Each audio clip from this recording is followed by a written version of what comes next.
Hello guys, welcome back to another lovely trading video. In this one we're going to be doing some in-depth stock analysis on JP ticker JPM. Reason for this is firstly earnings were released on Friday, and we can see as a result of this the stock is down just a little over 6%. Now this doesn't really make too much sense, at least looking at their earnings. It did beat estimates in everything but sales and trading, which missed by about $30 million, which in all reality, especially related to the bank's income, is nothing. So it was a bit crazy to see it move that far, especially because options were only pricing in around a $4 to $5 move.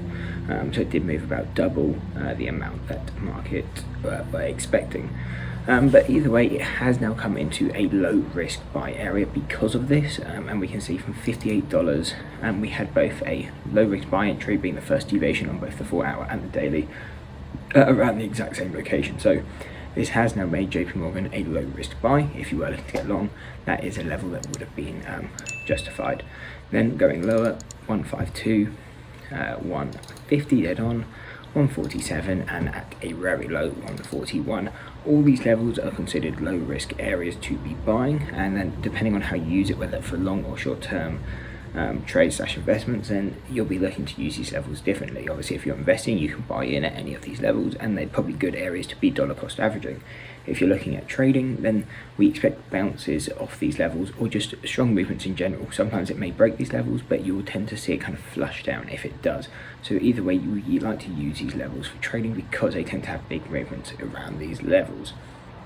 Now, if we are getting long, where are we looking to lock in profits? The first area, well, if we're getting long, the key target is always going to be around 164 to 167 because that's a statistical mean on the 4-hour and the daily. So if we're holding long from 158, 152, 150, 147, doesn't matter what level we're buying long, we're never looking to hold past that kind of 165 level, because then it turns into a lot more of a gamble from then onwards. Also, we will take into account where if you're looking more for investment, or you're waiting for when the stock kind of comes up to highs again, where we would be looking to short, then we'd be looking at the next deviations, which would be the 170, the 175, 176, 185, 181, 194, 187, and at a very extreme 202. These are all levels if you're long more for the long term, areas to be looking in profits, or areas you can be looking to short. Now, one thing we didn't do at the beginning of the video, but we need to look into, is gap fills. The reason we like gap fills is they tend to provide big movements and bounces when we come into these levels. So we tend to use them as not to enter stocks, but as an area to lock in profits. And when we're looking for gap fills, we like the very obvious levels. For example, this one created here at 168. We can see, obviously, that's a very clear gap once we fill that. That's firstly something we're looking at. We would actually expect some movement around 161 because this gap has not yet been properly filled. So that's another one to look out for. 163, kind of 164, 154. That again is an aggregate gap fill. And really, I mean, we do have the occasional one kind of still down here. Actually, that one's been filled. But they're really, these are going to be the main ones. But obviously there is quite a lot of points now that we're looking at, so really you can just take it in close and depend what you're looking at. This is our first low risk buy long, so from any point from 158 and below, we're considering these low risk longs.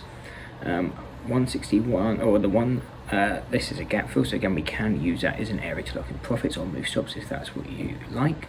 Otherwise, we're going to be looking at the 164.50 and the 167.50 as an area to be locking in profits. We don't want to be holding past this if we are long, unless you're holding for an investment.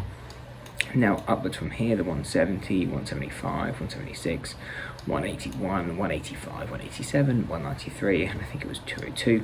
All these levels are areas where if you're long on an investment term, areas you can be locking in profits, or if you're looking to scale out of your investment, those are the levels to be doing it. And at also levels you could be looking to take short positions if you are looking to take some short bias trades.